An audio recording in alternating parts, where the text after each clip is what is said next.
America ಸರ್ಕಾರ officially announce ಮಾಡಿರುವಂತಹ strategic bitcoin reserve ಅಲ್ಲಿ ತಿಳ್ಕೊಬೇಕಾಗಿರೋ ಅಂಶ ಏನಂತಂದ್ರೆ ಬಿಟ್ಕಾಯಿನ್ ಮಾತ್ರ. ಅಂದ್ರೆ ಬಿಟ್ಕಾಯಿನ್ ಇದ್ದ ಓನ್ಲಿ ಲೆಜಿಟಿಮೇಟ್ ಅಸೆಟ್. ಬಿಟ್ಕಾಯಿನ್ ಹೊರತುಪಡಿಸಿ ಇರುವಂತ ಮಿಲಿಯನ್ಸ್ ಆಫ್ ಟೋಕನ್ಸ್ ಏನಿದೆ ಅದ್ ಯಾವ್ದಕ್ಕೂ ಕೂಡ ಒಂದು ಯೂಸ್ ಕೇಸ್ ಆಗ್ಲಿ ಯುಟಿಲಿಟಿ ಆಗ್ಲಿ ಏನು ಇಲ್ಲ. ಅವೆಲ್ಲವೂ ಕೂಡ ಒಂದು garbage coins are just software projects ಅಂತ ಹೇಳಿ ಕ್ಲಿಯರ್ ಆಗಿ ಹೇಳಿದ್ದಾರೆ. ಹಾಗಾಗಿ ಇವತ್ತು ಕೂಡ ಕರ್ನಾಟಕದಲ್ಲಿ ಯಾರಾದ್ರೂ ಬಿಟ್ಕಾಯಿನ್ ಅನ್ನ ಸ್ಕ್ಯಾಮ್ ಅಂತ ಕರೆಯೋದಾಗಿರ್ಲಿ ಅಥವಾ ಬಿಟ್ಕಾಯಿನ್ ಬಿಟ್ಟು ಪೈ ಕಾಯಿನ್ ಅಥವಾ ಯು ಬಿಟ್ ಅಥವಾ ಇನ್ನಿತರ ಯಾವುದೇ ಕಾಯಿನ್ಸ್ಗೆ ತಾವು ಕಷ್ಟಪಟ್ಟು ದುಡ್ದಿರ್ತಕ್ಕಂತ ಹಣನ ಅದಕ್ಕೆ ಇನ್ವೆಸ್ಟ್ ಮಾಡುವಂತದ್ದಾಗ್ಲಿ ಮಾಡ್ತಾ ಇದ್ರೆ ಅವ್ರಿಗೆ ನಾನು ಹೇಳೋದೇನಂತಂದ್ರೆ ಅಮೆರಿಕ ಸರ್ಕಾರ ಹೊರಡಿಸಿರ್ತಕ್ಕಂಥ ಎಕ್ಸಿಕ್ಯೂಟಿವ್ ಆರ್ಡರ್ ನ ಓದಿ. ಜೊತೆಗೆ ಇದು ಕರ್ನಾಟಕಕ್ಕೆ ಮಾತ್ರ ಅಲ್ಲ, ಇಡೀ ವರ್ಲ್ಡ್ ಗೆ ಒಂದು ಸಂದೇಶ ಕೊಟ್ಟಿರುವಂತದ್ದು. ಬಿಟ್ಕಾಯಿನ್ ಮಾತ್ರ legitimate asset.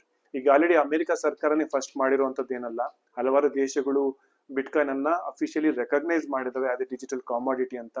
Corporation, financial institution ಜನ ಕೂಡ ಅದನ್ನ ರೆಕಗ್ನೈಸ್ ಮಾಡಿ ಅಡಾಪ್ಟ್ ಮಾಡ್ತಾ ಇದ್ದಾರೆ.